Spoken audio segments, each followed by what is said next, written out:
Hey, everybody, Tom here, Flip Anything USA. Merry Christmas. It's actually Christmas today. Uh, let's see if I get a little better light here. Um, anyways, today's topic, false mentors. And I just, I see people getting bullshitted and I see false mentors misleading and kind of just preying on the hopeful, and very frustrating. Uh, and so I wanted to, hey, glad to see a lot of you here already. Want to, I've been away for a week or two. In fact, I got to get my computer ready here. Um, I hope everybody's going to have a great year. Uh,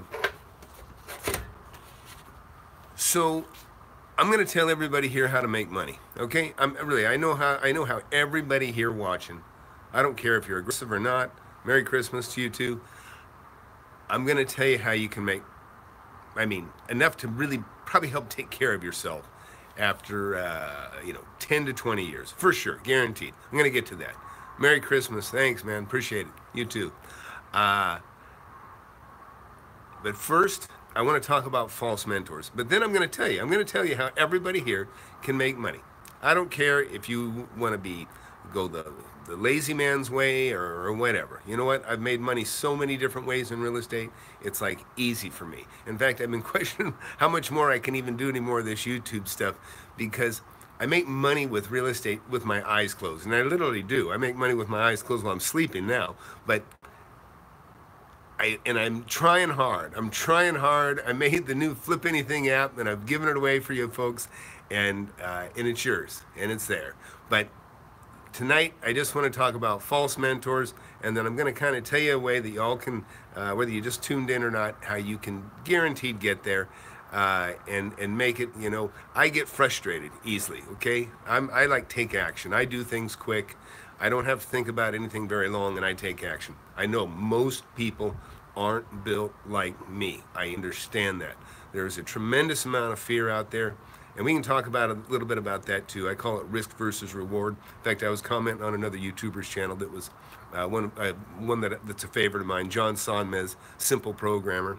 I watch everything except when he talks about programming and developing. Those are two subjects I could care less about, even though I own an app company too. So, anyways,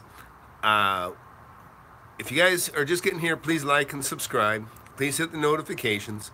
Also, if you're just watching, how many of you got the app? Let's ask right now. Has everybody got the app now? Have you downloaded it in Android and iPhone, the Flip Anything app? It's already got 5 stars, straight 5 stars by everybody that's downloaded it so far, that's commented on it in both stores.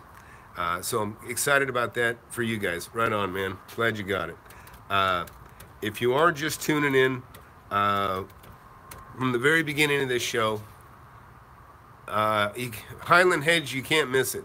Just type in Flip space anything in Google Play and or in iOS, and it's going to come up, and then download it. It's the only thing, it's the only app like it, okay?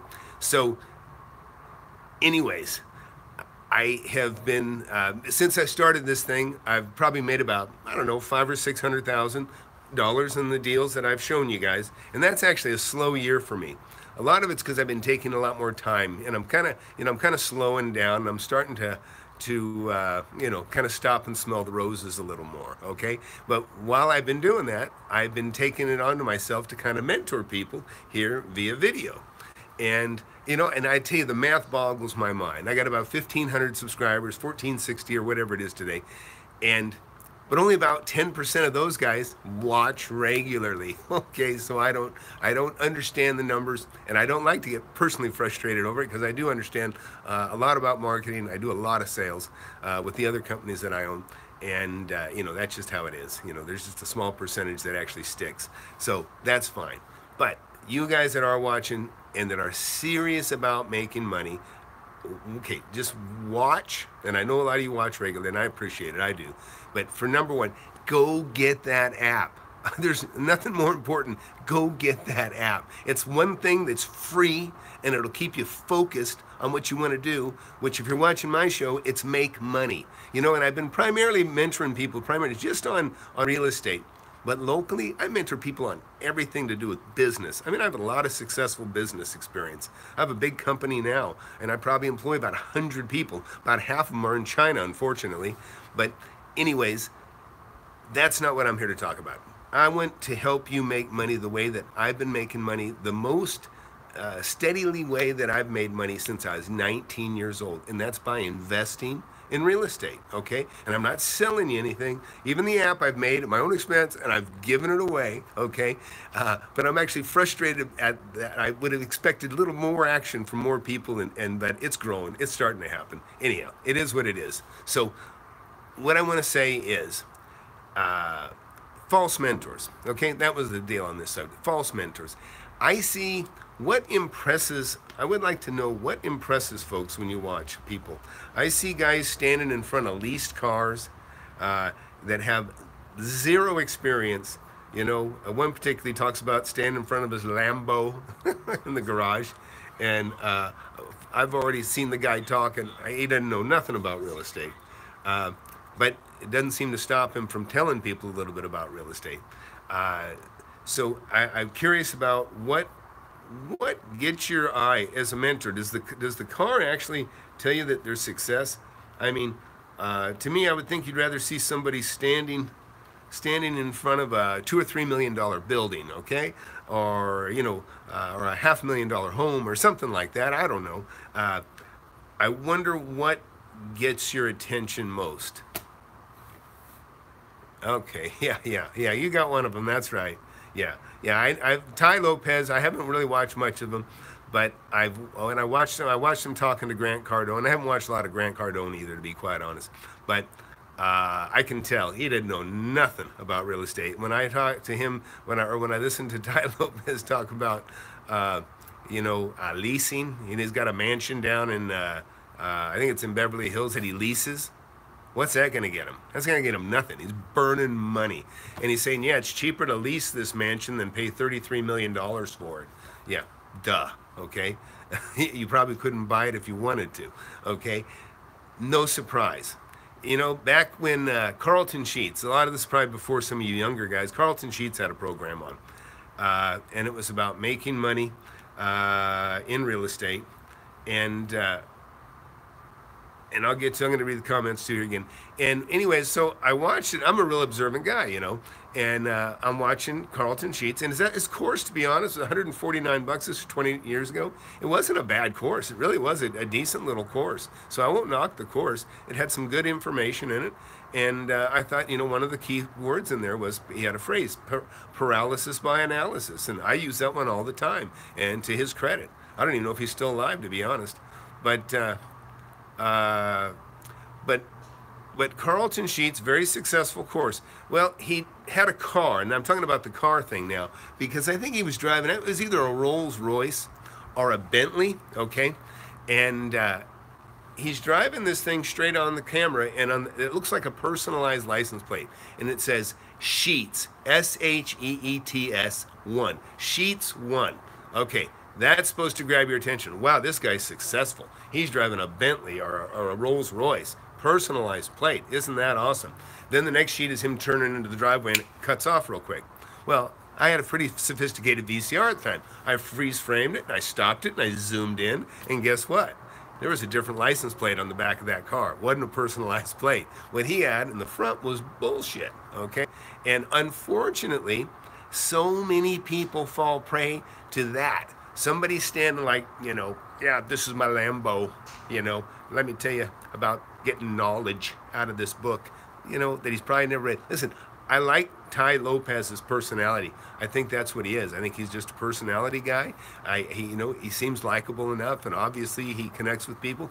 So I'm not knocking Tai, but I don't think anybody ought to be throwing money his way for any advice on real estate. I don't think he knows anything about making money in real estate, period, okay? And you know what? Grant Cardone's a real thing. Now, whether or not what he has, and I think he's a great salesman, and I haven't read 10 times or whatever the heck he's got, but I'm an experienced salesman myself, so I know by listening to him, yeah, this guy's, he's got it. He's a good salesman. If you're looking to boost your sales, I think he could share with you quite a bit. Now, how much you want to spend on that, I don't know. I don't even know what he charges, to be quite honest. But there's information there that's good, I'm sure. Now, how much can he teach you about making money in real estate? I don't know. You know why? Because I see him more as recruiting. It looks more like to me like Grant Cardone is recruiting money for people to invest in his enterprises in buying apartment buildings, which, believe me, I love apartment buildings. I bought several of them myself over the last many years, and I've made a lot of money, millions of dollars I've made on apartment buildings. And so, true, absolutely true, you can make money on, but if you're throwing money at into a syndicate or into a real estate investment trust, that's a little different. And it's really easy for me to go ahead and say, hey, you got money, throw it my way, and I'll buy apartment buildings. Yeah, easy. That's easy to do, okay? That's easy to do. But what you learn from me is being a one-man show, starting from zero and making money. And when I look to partners, yeah, to either loan me the money to buy the property. That's the best situation, if I can just borrow the money from somebody when I got a great deal. Or if they want a partner, that's fine, but that takes half my profit. Don't really love that. But I also don't mind doing assignments. When I get a property that's a great deal, which I've showed you guys how I've done it, and I assign it for a fee. And that's all ties into the app. If you haven't got the app, download the app. It's free. It's down in the description. Or don't. I don't care. That's the beauty of being when you've already got money. You just don't give a shit anymore. I don't. But I really, those guys, those of you that I am sensitive to people that want to make money. And I feel bad because I know that there are a lot of bullshitters out there that are trying to take your money, that are trying to get you to, like Merrill, his course, I haven't seen anything I like. I'd love to talk to Merrill. I'd like to believe he's a great guy and all this stuff. But from what I've heard about the people that go to those shows or his seminars, I mean, it looks like a complete ripoff, or sounds like a complete ripoff to me. When you're going in there and you're telling people it's a free seminar, and then they come in and then you're trying to shake them down for $10 and $20 and $30,000 or $40,000. I think $50,000 I heard from somebody recently. Him and his wife went in, and you know what? That's bullshit. That's bullshit. If you've got $10,000 to $50,000, I'm telling you right now, hold on to it tight, okay? And go find a deal. Like I explained in the last 200 videos I've made, find a deal, okay? And then that will turn into money in 20 years. Even if you just buy one deal and you just hold it, if that's all you do is just buy, I mean, you need a home, you need a place to live, right? So you need to have a home, okay? I'm never going to tell you don't buy a home for yourself. Always buy a home for yourself. It doesn't have to be the first thing. My fifth real estate investment, my number 5 real estate investment was a home for myself. The 4 before that, those were my creation of a huge amount of seed capital that bought me my home, plus gave me the seed capital to roll on and to continue to make money in real estate indefinitely, or at least to this point now, where I'm worth more than 8 figures, okay? And that is where you want to be. I mean, or even 7 figures, right? Or even 6 figures, right? Okay. I mean, it doesn't take that much money to really increase, to really make your life a lot better. So, anyways, let me get to what some of y'all wrote. And I got my laptop way down below here, so let's see. Whenever I see something over the top, I smell con man. And I know the guy is bullshitting and wants to scam me. Yeah, and I believe that. When people make things sound much easier than they are, and I talk about things being easy, but I usually qualify it by saying it's a lot easier. I mean, it's hard. Actually, I don't say it's easy, but it's math. The math is simple, okay? It's simple. You're buying under market, okay? As long as you hold to that rule, you'll never get hurt. Buy under market, okay? That's your hedge against things dropping, or things go up, then it's even better for you. But I agree. I totally agree. What about Phil Pustajovsky? I don't know. In all honesty, I don't know. I've looked at just a little bit of his stuff. I'll tell you what I like about Phil Pustajovsky. He's not standing in front of a Lamborghini or a Corvette and trying to extrapolate that car that costs what, 100 grand, 150 grand, if that, is nothing. That's nothing. That's nothing. That ain't gonna, you ain't gonna, I mean, that means nothing. The car could be borrowed. You know, there was a guy that went to jail that used to stand in front of a helicopter and stand in front of a, I think he had a jet too. He stood, didn't own it, didn't even, you know, he wasn't even allowed to get in it, I'm sure. You know, that kind of bullshit is terrible, and there's tons of that stuff out there. So what else we got here? Phil is phony baloney. I don't, well, that's in your opinion. I don't know the guy. I don't know the guy. You know, and I'll watch a little bit. It's hard for me to watch, to be honest, but I'll try. How do you analyze multifamily properties for buy and hold? Billy, it's the same as everything. You've been watching long enough. It's the same. I mean, I look at just math. I look at how much money is being made. And really, let's get to that, too. So I told you guys, I was going to rant a little bit about these bullshitters, and I'm not saying they're all, like I say, Phil, I don't know Phil Pustajovsky, but what I like about him is it seems like he's teaching. Now, I've seen him get kind of put on the spot a little bit about what he has and what he owns, and it seemed a little bit weird. He was embellishing it like, well, I can't get in it, and the lawyers that want to get at me, or I don't know what. It just sounded a little bit like bullshit to me.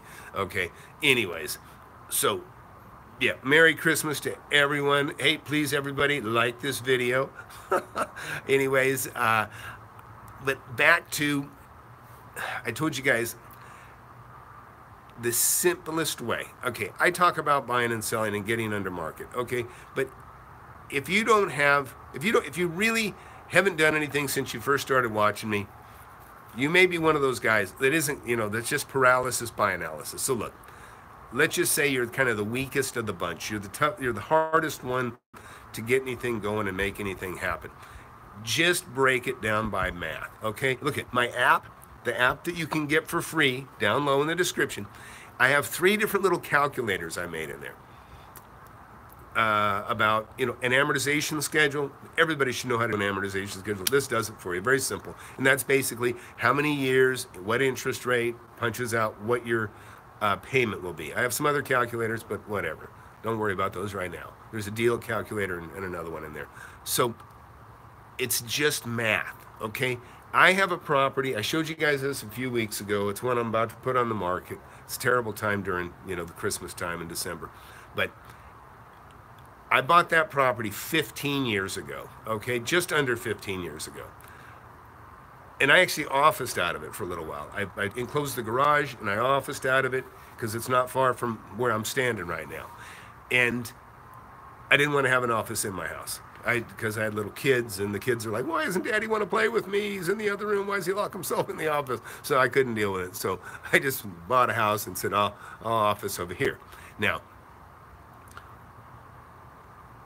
that house, I think I owe about $4,000 on it, or maybe $3,000 on it now. In other words, it's about to pay off. It's about to hit that 15th year, okay? I paid $105,000 for that house, and I expect it's going to sell for anywhere between maybe $450,000, maybe $550,000. I don't even know for sure because things are kind of crazy right now. People are very optimistic. And to be honest, a lot of the appreciation on that $550,000 home or $450,000 home, whatever it's going to be, because I'm going to sell it. I'm going to sell this thing for sure.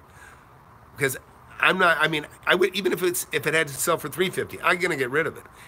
Because it's not a very good investment anymore. The money's been made on the appreciation, but it's probably going to sell in the 400s for sure. So there's over $300,000 made over and above what I paid for it. Well, what I paid for it wasn't paid for by me. It was paid for by my tenants for the last 15 years. They paid the rent. Plus, I made money on the asset because it actually made it cash flow, right? So just by buying a property with, you know, 10% down or whatever I put down on, I think it was only about 10%. And a lot of you, if you get buying your first home, you can buy with like 5%. They'll give you loans that I can't even get, okay? But and as an investor, I probably got to put 20% down. I pay cash for houses now because I can't even stand to wait for the frickin' bullshit they put you through on getting a loan anymore. It's just I ain't got the time for it. And I've got the credibility. I can just write, you know, I can get any kind of note I want. I can borrow the money cheap and fast. I don't have to waste time, and it allows me to close deals quicker. But doesn't matter. Back to the deal. Just find a decent deal, okay? Just find a decent deal that pencils. When I say it pencils, I mean you're going to look at it. You're going to look at You're going to look at what you're paying for it. You're going to look at what your mortgage is, what the interest rate is, because the interest rates are going to start going up in the next year or two. You're going to these things go up. So as they go up, the payments are going to go up, because that's what happens when the interest goes up. The payment goes up, okay? So this is the basic easy way for anybody to make money, okay? This ain't the get rich fast stuff or the get rich faster than everybody else stuff. This is just a very secure way. Just do the math. You're going to buy the property. I mean, you're going to look at a property and you're going to do the math on it. You're going to go, okay, it'll rent for $1,500. I'm making an example here.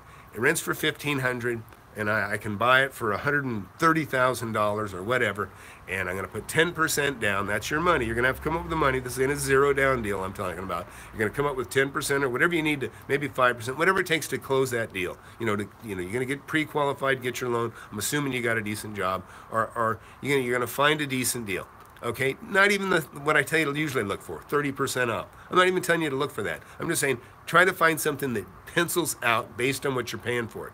So you're going to be able to put a reasonable amount of money that you can come up with, and then the balance that you owe on it is going to pay off over a period of, say, 15 years. Okay, that's like the no-brainer way. Okay, you can do this. Now, it's going to sit there. It's going to be vacant sometimes, and it might go negative for a month or two, and then you're going to have to fix it up. You're going to have to go through all the normal crap that all of us landlords go through. When somebody moves out of a place, you have to clean it up, fix it up, rekey the doors, make sure the AC works, make sure the filters are good. You got to do all that other bullshit, paint it up. This is the slow way, okay? But if you do nothing, you're not going to get anywhere. You have to buy something. You have to buy something, okay? And I guarantee you, no matter how shy you are or how afraid you are, it's just basic math. You don't have to get the killer deal. You don't have to keep waiting and looking for the absolute killer deal. And I'm saying, if you've already been watching me for a year, it's too long. You should have already owned something by now, okay? You should have already owned something by now. But I'm just trying to help the guy that is maybe not going to do anything otherwise. And so what I'm saying is, even if you just buy something like that and sit on it, the rents will go up over time. Pretty soon they'll be quite a bit more than your mortgage, okay? And at some point, even if you just held it for 15 to 20 years, it'll be paid off, and boom, there you got, probably 500,000, maybe 600,000 in 20 years, who knows? Figure this house here in 15 years went from 105,000 to in the 400s for sure. So 4 times as much. So maybe whatever you're paying for, it'll be worth 4 times as much. No guarantee, but it will go up in value. And and buy something that's reasonably close to town. Don't buy in a bad neighborhood. Don't buy in a high crime area. You know what I mean? Just common sense stuff. That alone will get you where you want to be. At least maybe not where you want to be, but it'll at least at the end of 15, 20 years, you won't sit there and go, geez, paralysis by analysis. I didn't do shit for 20 years, and now all I have is the one home that I live in. Or maybe you don't even have that, you know what I mean? And it's not too late. I don't care if you're 40, 50, 60 years old, you can still make money. But see, the older you get, the more afraid you are to invest. The more afraid you are to get to risk that little bit of money that you have, because you're counting on that little bit of money of making the rest of your life a little easier. You know what I mean? I want you to get to where I'm at. That's the ideal. Where you got enough money that you just play with the profits. That it doesn't matter how bad you fuck it up, or or to the chances you take, it doesn't matter. You're gonna have money because you're just. It's like getting it's like winning the lottery. You make enough money and you have enough real estate. It's like kind of like winning the lottery, but the lottery where they give you the payments for 20 years, right? It's like, do you want the payments or do you want the lump sum? Now, I take the lump sum because I know what to do with the lump sum. But people that don't know what to do with the lump sum, they're very smart to just get the payments over a period of years. Because if they blow it all that month, no problem. Another paycheck coming next month, right? But so ideally, that's where you want to be, because then you can have independence like you can't believe, because you just don't. Uh-oh. Guys, it looks like we're getting a bad connection. I'm not sure why. But let me double check this. Well, it says we got wireless. All right.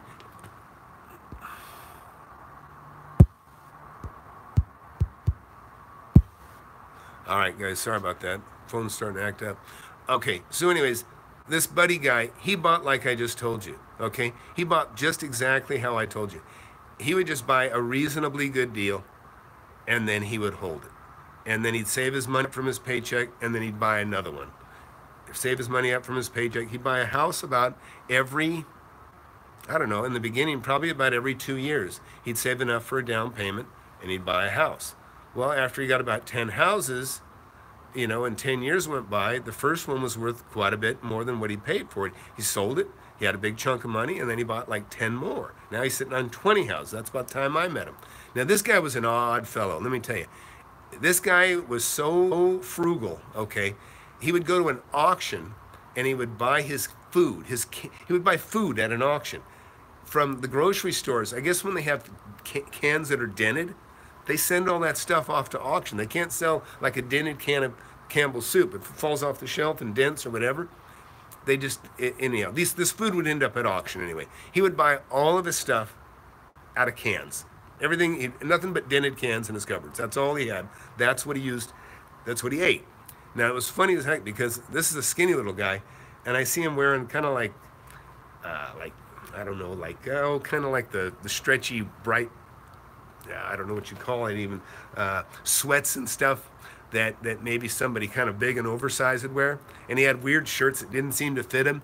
And he started talking to my mom quite a bit. This is a long time ago.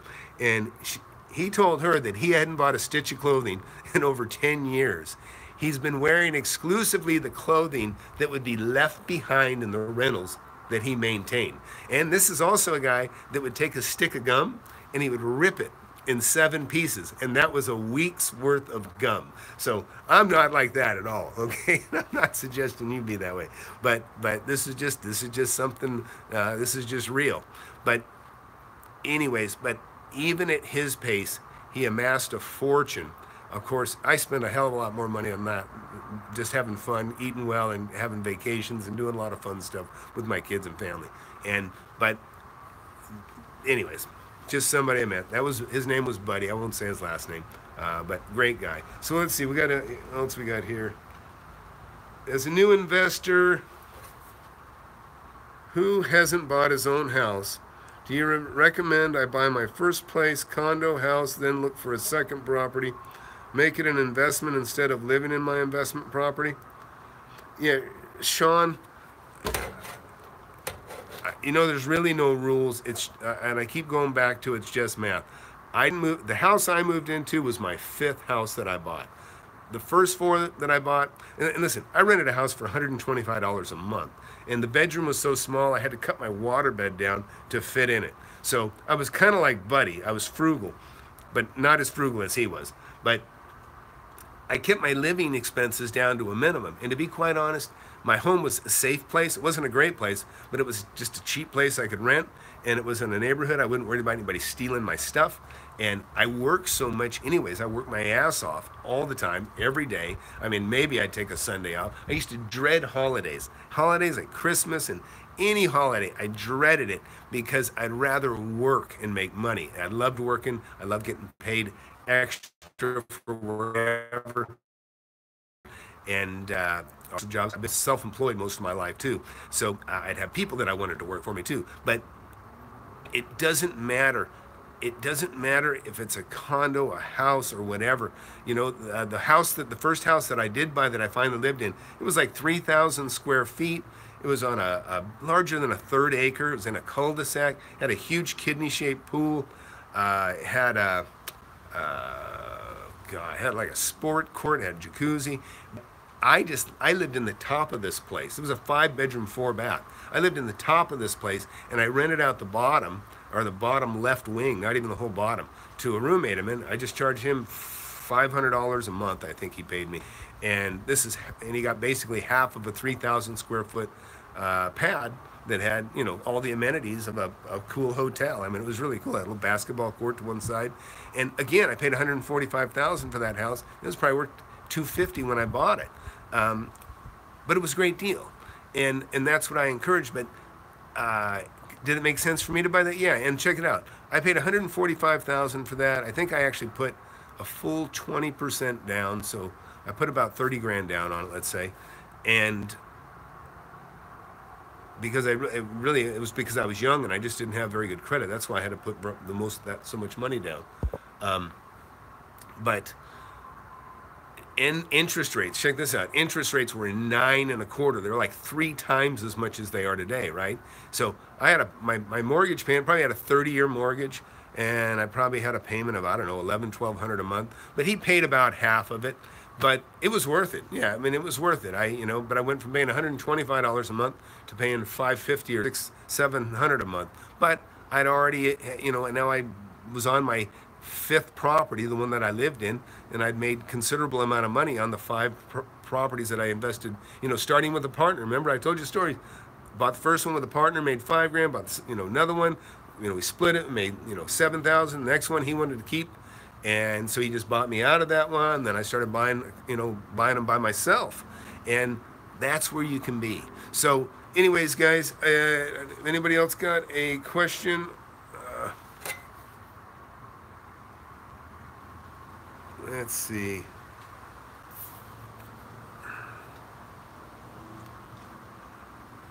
Let's see. Okay, Billy. The cash flow to try to make per unit. Let me tell you, apartments just came up because I bought apartment buildings for $10,000 a unit, believe it or not.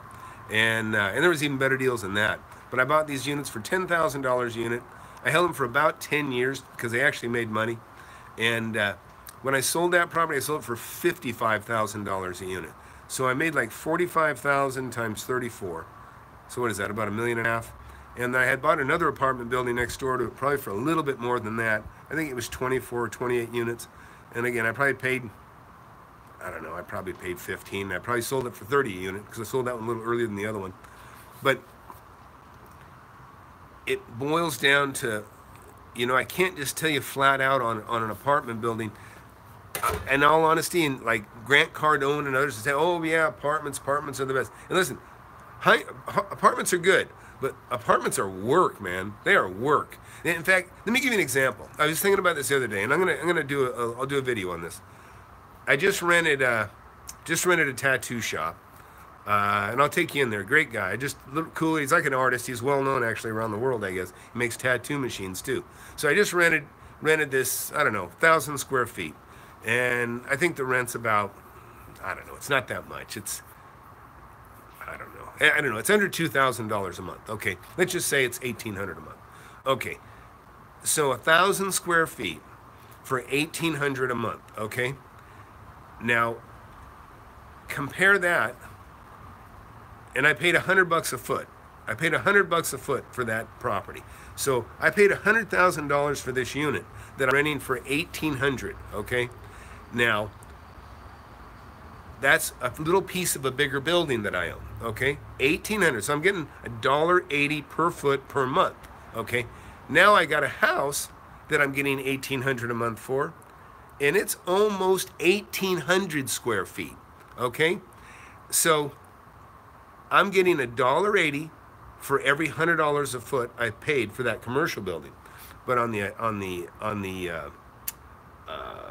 house, I'm getting only $1 per foot, okay? And the house, I paid more for the house. I even paid more for the house. I probably paid, I paid about, I don't know, 150 a foot. I mean, I got a good deal on the house, the one that I bought, or the last one that I'm comparing it to right now. But the bottom line is I get more than double the rent out of a piece of commercial property than I do for a residential property. And that even goes, now an apartment that's not 100% true on, but here's the similarities between a house and an apartment. House that you're going to pay even more for, and you're going to make even less on, because a multifamily property is pretty much marked to market by, in other words, it has to pencil. So, in general, an apartment building is going to have to pencil. It's got to make enough money to cover the mortgage. House, that's not true, because people buy a house, it's an emotional purchase. They buy for whatever, for the neighborhood, for their neighbors live nearby, or they buy just because the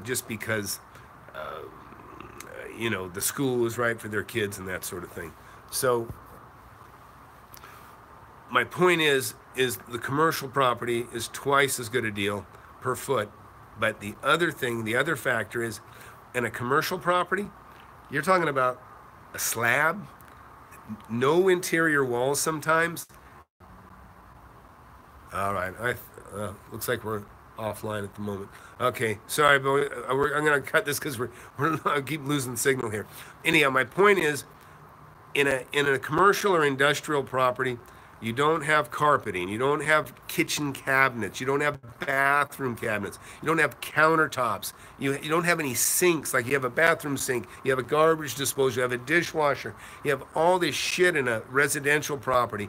This is why when I hear Grant Cardone and others say, oh, apartments are the only way to go, and I haven't watched that much Grant, but I hear other people say it too. Not true, not true. There's a shitload more maintenance involved with an apartment. There's carpet. There's all this crap you got to take care of that you don't have to deal with when you have a commercial, when you have an office or an industrial property or a commercial property. All there is a toilet to take care of. That's it. The common hallway maybe that they share. Everything else, or maybe a break room or something like that. But that's for maybe a 10 or 20, 30,000 square foot building. So I don't buy that. I love commercial. I love office. I mean, I'll buy anything. So, Billy, back to your point, it doesn't matter what you buy. Just remember, you got to buy it under market if you plan on flipping it and making a profit. If you want to be a speculator and hold it, then don't touch residential. I say, or unless you want to buy a house and, like I say, and just hold it, and if the rent's always going to cover it, you feel it will, then maybe you're fine there. But when you buy a commercial or office property, chances are it's just going to sit there in cash flow till it's paid off. A house will sit there in cash flow till it's paid off, and the appreciation is going to vary depending on the demand. You'll see what happens on that. But anyhow, let's see a couple more questions. Tom, how many deals, cash in the bank, do you think someone should have before they quit their 9 to 5? You know what? You could do that with one. Let me give you an example. And I have it. Go look back at some of my deals.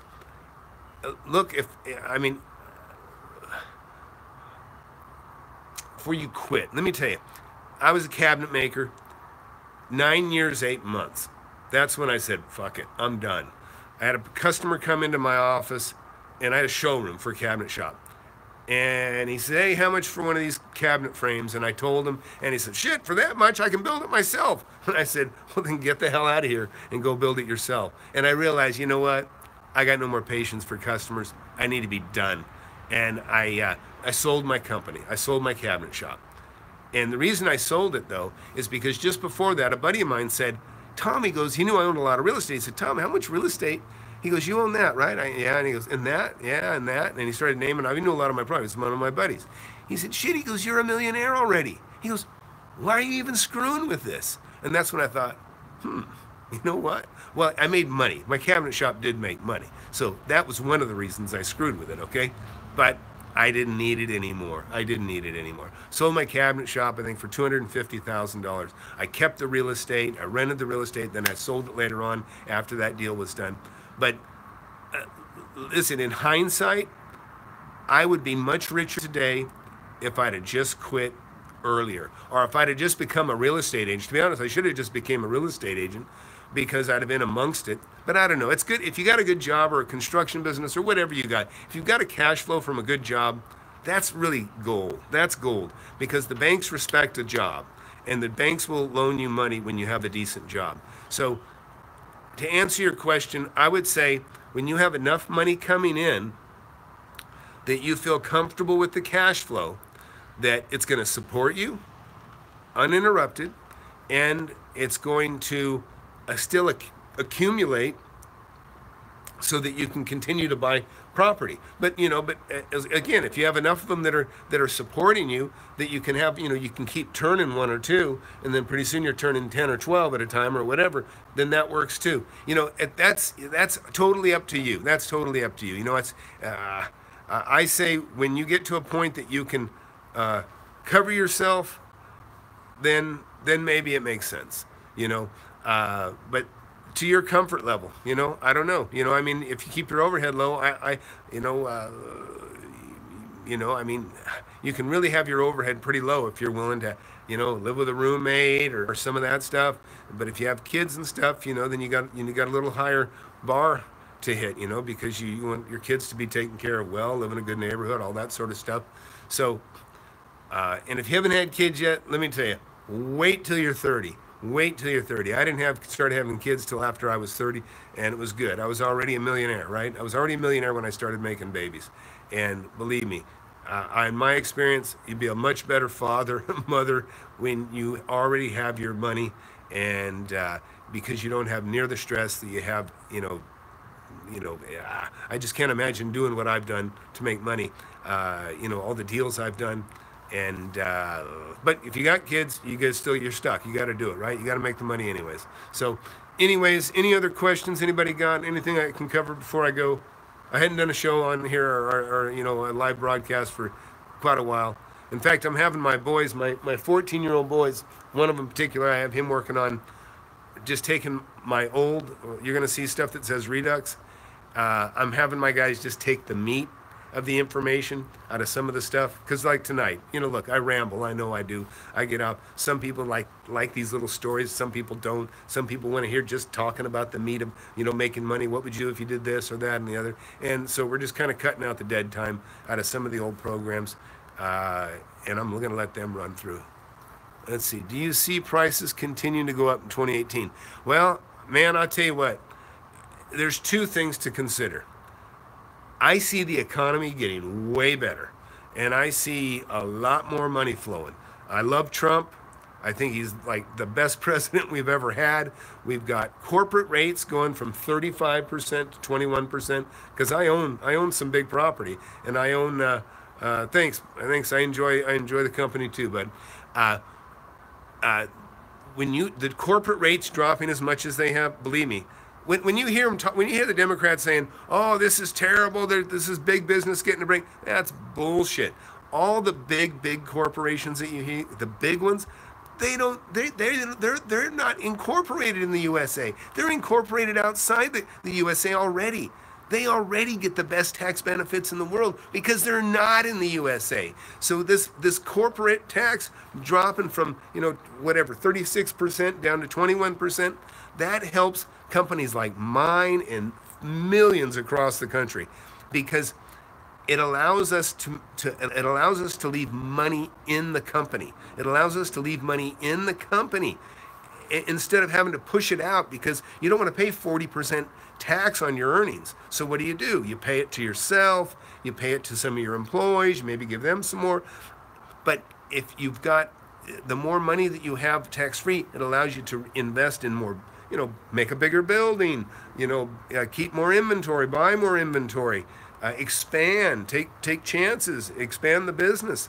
But believe me, these corporate taxes, they have been killing some of my companies, and they kill everybody else. And believe me, I'm a bargain, right? I'm a bottom feeder. I go out and I buy, $500,000 machines for $100,000 for my machine shop and stuff like that. And so believe me, I see the graveyards of machine shops all over this country. I walk in and I see a beautiful shop, very much like my own.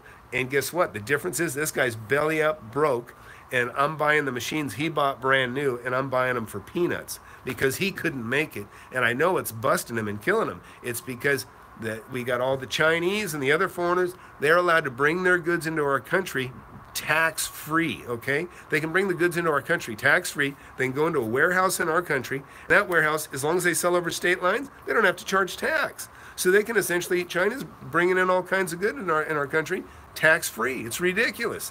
But so again, I don't want to get all we've changed the subjects too much. But yes, the country is going to be doing much better. But number two, what I was talking about, when the country does better and everybody's working and money is flowing, interest rates go up.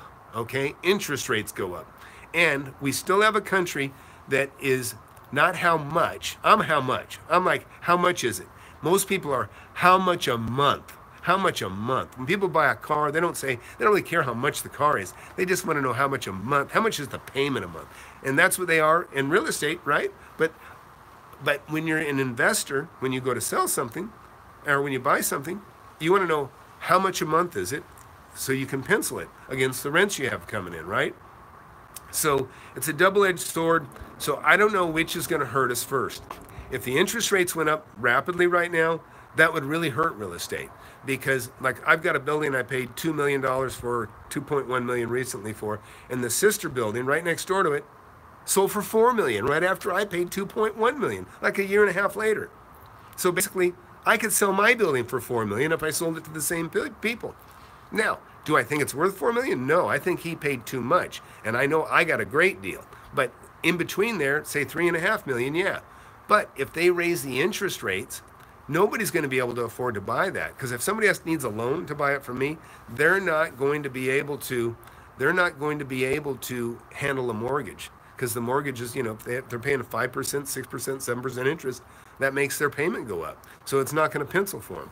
So let's see what we got here. Chinese investors buying up San Francisco, Seattle, Los Angeles. Seen them everywhere now. A lot of them don't even use financing. They buy with cash. No, it is. It's true. I know exactly what you're talking about. And it's because they're making money. They've been making money for the last 15 years while we've been going broke. And guess who they're making money on? Us. That's why they're coming here. They're buying up our country with the money that they made in our country. And it's terrible. It's terrible. We should be making this money. We should be making this money. And believe me, I've been to China, okay? I've been in a high-speed train going, a few hundred miles, going a couple hundred miles an hour, and seen the biggest buildings I've ever seen in my life. I'd see one, and then guess what? Right next to it is another one just like it, and then another one, and another one, and another one. I mean, it is massive. I've been in million-square-foot factories where I see a sea of sewing machines and bags that they're sewing that are higher than the person sitting down at their sewing machine. And I've walked through them. I get a tour. They're touring. They're letting me tour their plant because they want me to give them business. And I'm walking through and I'm going, holy shit. I'm looking at bags and stuff with writing and stuff that I can't even identify. I can't even identify it. They don't just make everything for the USA. They make everything for every country in the world. They have all the business. And let me tell you something. When I was coming out to tour this one big factory, I'm on my way out there, and I'm going, wow, I see green. I see this massive green. And I'm heading right towards it. I'm going, what the hell is that? It looks weird. It's just, I couldn't really tell what it was. It was green, but it looked eerily familiar. I wasn't sure why.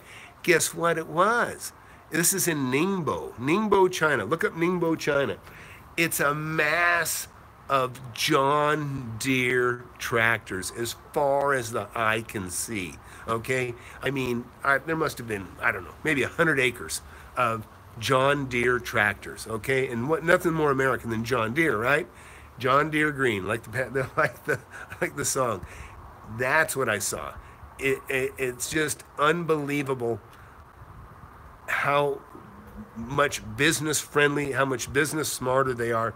And that's why they can build things so cheap. And then we let them bring the stuff into our country for zero import taxes, or just about zero.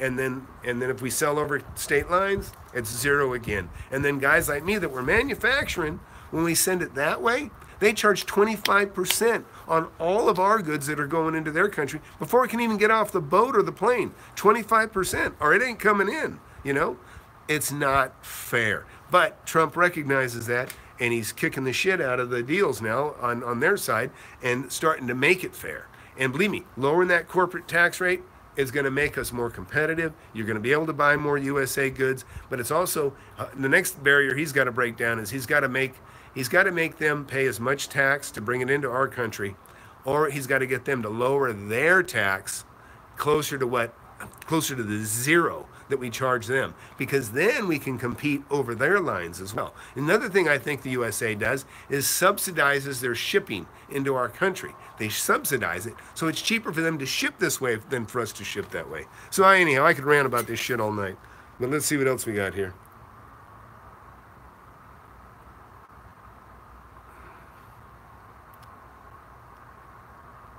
Yes, sir, I agree. Make America great again. Let's just make some money, right? So we can have a piece of that American dream.